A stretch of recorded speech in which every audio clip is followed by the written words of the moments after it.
Hello, everyone. Thank you for checking out this episode of Really Dicey. I'm Manny. And I'm RJ, and today we are reviewing the latest source book from Dungeons & Dragons 5th Edition, Fizban's Treasury of Dragons from Wizards of the Coast. Just like their other source books, this comes with 2 covers to choose from.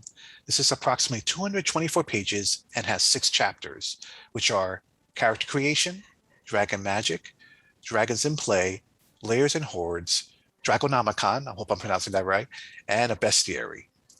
Before we get into those, a brief word about the introduction. It does a great job in creating the tone of the book and shares 2 interesting morsels of information. The first one is the reconfirmation of the multiverse, mentioning worlds we haven't really seen setting books yet, like Dragonlance's Kryn.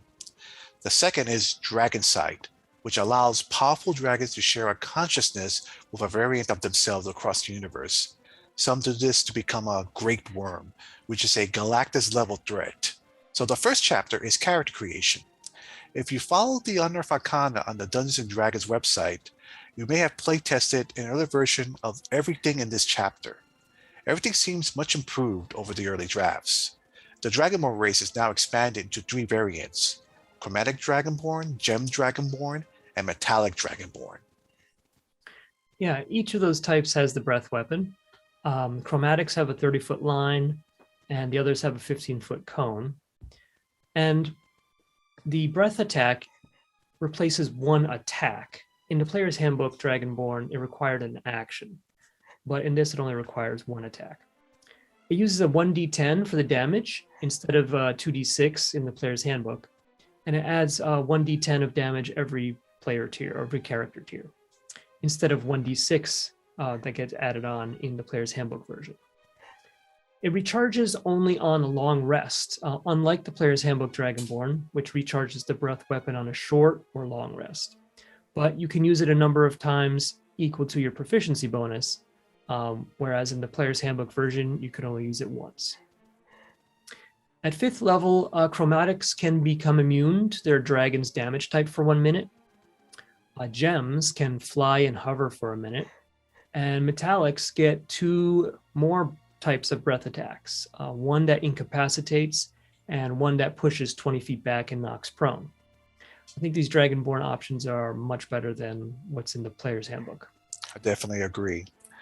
There's also 2 new subclasses: Monk, Way of the Ascending Dragon, and Ranger, Drake Warden. Yeah, the Way of the Ascending Dragon monk is a monk that channels draconic power with its key. And at level 3, there's an interesting mechanic for intimidation or persuasion checks that this monk fails. You can use a reaction to re-roll that failure. Once you've turned a failure into a success, then you can't use it again until a long rest. Also at level 3, unarmed strikes can do one of the dragon damage types instead of bludgeoning. While this is not as good as key-empowered strikes, which you get at level 6, chances are you can overcome most creatures' resistances or immunities using one of the dragon damage types at level 3. You also gain a breath weapon at level 3, similar to the Dragonborn, but you choose the damage type when you attack. But the damage is less than the Dragonborn. It's 2 martial arts dice, which goes up to 3 martial arts dice at level 11. And you can use this breath a number of times equal to your proficiency bonus, and it recharges on a long rest. But if you're out of uses, you can also spend 2 key points and use it again. At level 6, the monk can fly for a turn, and at level 11, the monk gets a 10-foot aura that lasts for a minute. And that aura can either be a frightful presence to frighten creatures within your aura, or a resistance to a damage from one of the dragon damage types, which you can grant to people in your aura. And there's some other features as well. The Drake Warden Ranger is a ranger that has a connection to a draconic spirit that manifests as a drake. And as an action, you can summon a small drake companion, and you choose one of the draconic damage types when you summon it. Its hit points, armor class, and damage scale up as you level. But you have to use your bonus action to command it to attack or take any other action other than dodge. It can use its reaction to grant a creature within 30 feet that's hitting a target with a weapon attack an additional d6 of damage of its draconic damage type. So note that it has to be within 30 feet of the attacker, not the target. So this could be useful for an archer hitting targets at long range too. You can only summon the Drake once per long rest unless you expend a spell slot of first level or higher. I like this way of overcoming the limit. At 7th level, the Drake becomes medium-sized and you can use it as a riding mount, but not flying. It can fly without a rider. And you get resistance to whatever damage type you've chosen for the Drake. This can present a dilemma. So say you're going to fight a black dragon, so acid resistance would be useful for you. So you choose to summon a Drake with acid damage type so you get that resistance. But a black dragon is now going to be immune to your Drake's acid damage and any acid damage bonuses it grants to others. At 11th level, this ranger gets a breath weapon, and you get to choose the damage type when you use it. It's a 30-foot cone, 8d6 damage, and you can use it once a long rest. Unless you expend a spell slot, 3rd level or higher, then you can use it again. And again. At 15th level, you get more features, including riding your large Drake in flight. I find it interesting that in both subclasses, we get this mechanic of expending key or spell slots to gain additional uses of a class feature that is otherwise bounded by the proficiency bonus long rest cycle. At the end of the chapter, there are 3 new feats: Gift of the Chromatic Dragon, Gift of the Gem Dragon, and Gift of the Metallic Dragon. These draconic feats are optional and require a reason for characters to have them, like a draconic heritage or a dragon god's blessing, or like the name of the feats imply, a gift from a dragon. The second chapter, Dragon Magic, contains 7 new spells, 13 magic items, most of them rare and legendary, 4 horde magic items, and 7 draconic gifts. This chapter is only 9 pages, but it's packed with information.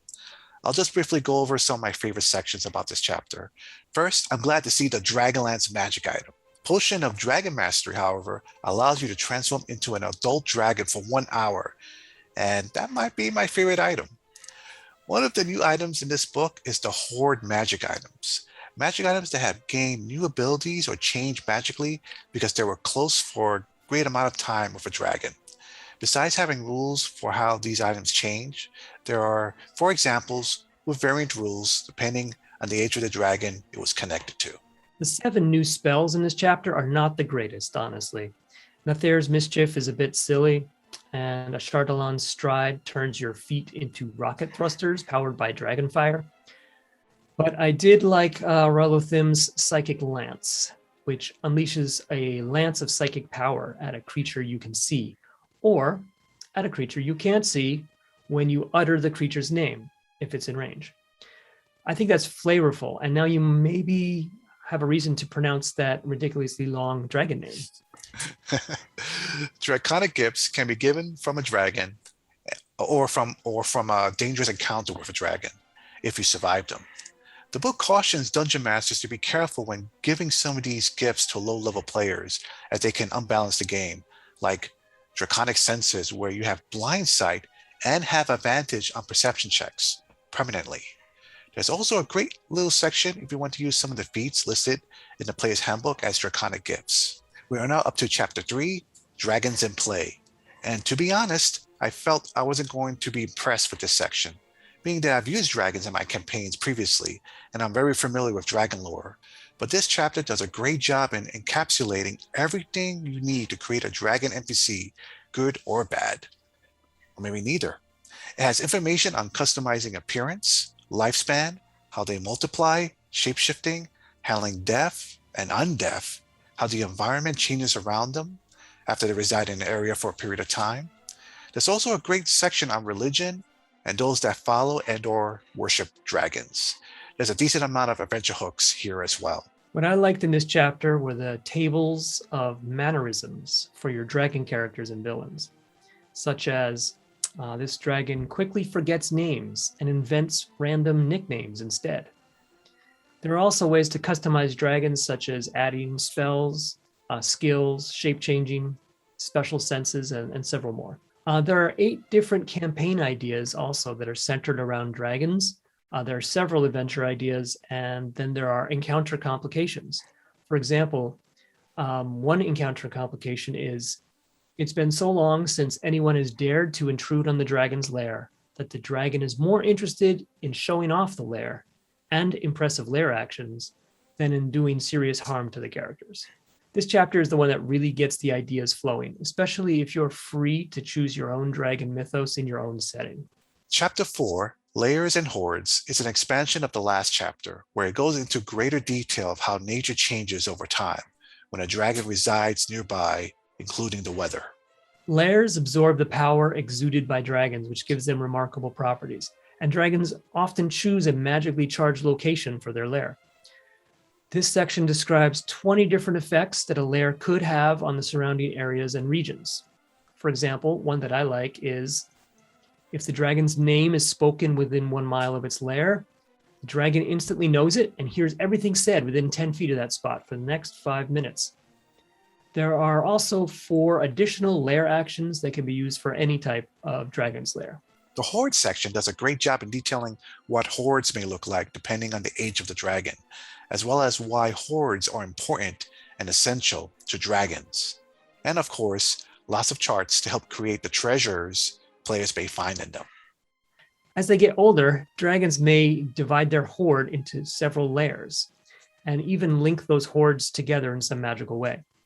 This section gives 7 ways that treasure removed from a dragon's horde can have its own effects on the surroundings.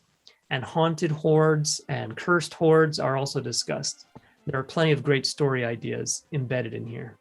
Chapter 5, Draconomicon.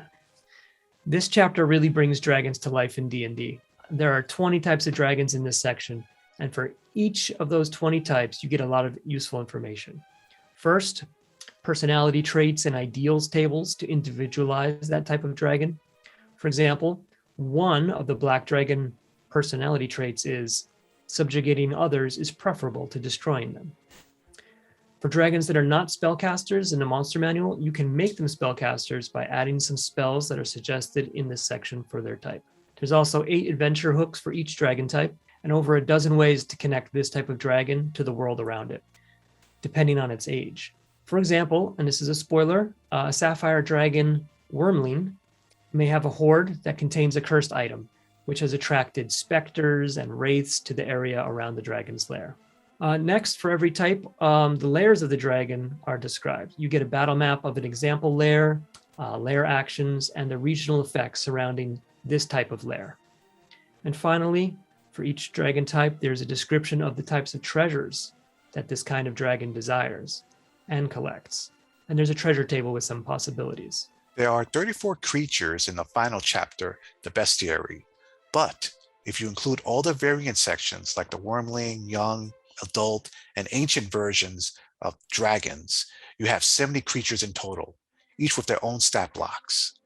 They did not include dragons from other source books, so nearly all of these are new to 5th edition D&D, like finally all 5 draconian types from Dragonlance, and a few I've never seen in any edition of D&D before, like Animated Breath or Horde Mimics, which I have to say, if the creator of that monster sees this video, we must be friends. The bestiary also includes dragon-adjacent creatures, for example, the egg hunters that prey on dragon eggs. There are dragon-serving minions and several draconians. In addition to the metallic, chromatic, and gem dragons, there are also sea serpents, dragon turtles, dragonelles, deep dragons, and others. Also, there are some pretty high challenge ratings in this chapter. Over a third of the 34 creatures are CR 20 or higher, with 2 that are CR 30. There are also the dragonelles, which is a large dragon, often domesticated and used as flying mounts. With the DM's permission, of course, these can be summoned with the Find Greater Steed spell from Xanathar's Guide, or used as everyday mounts in your campaign. In conclusion, Fizban's Treasury of Dragons is a book that both old school and new school fans can enjoy. I was pleased how the lore has been expanded and organized so that even new players and dungeon masters are not overwhelmed with information. There are also a lot of adventure hooks to choose from. I love dragons, and when I'm dungeon mastering, I use dragons very seriously. I think about how everything in the region is affected by a creature of immense power, and I admit, when I play, as a player, I get annoyed when a dragon is treated like a random encounter. I'm very happy with the inclusion of Tiamat, Bahamut, and the Draconians. I'm happy with the amount of consideration to the might and power of dragons. I didn't think I would be interested in a book about dragons, seeing that we have plenty of dragons already in the Monster Manual and other sources. But this book really brings that second D to D&D, transforming dragons from a bag of hit points and a breath weapon into fully motivated, magically infused, highly intelligent, and interesting characters. For players, the new dragonborn races are more flavorful than the player's handbook version, and the subclasses are playable. I think we'll see Drake Wardens more than Beastmasters for those who like the Ranger with Pet archetype. But otherwise, the book is kind of weak on player options, and I wouldn't put it into the must-buy category for players. But I think this book is really for DMs that want to up their dragon game. If you have an idea for a dragon-themed campaign or world, then you'll get a lot of benefit from this book. So viewers, what has been your favorite encounter with a dragon? Let us know in the comments below. And if a group of dwarves and a wizard knocks on your door, don't answer. Take care, everyone.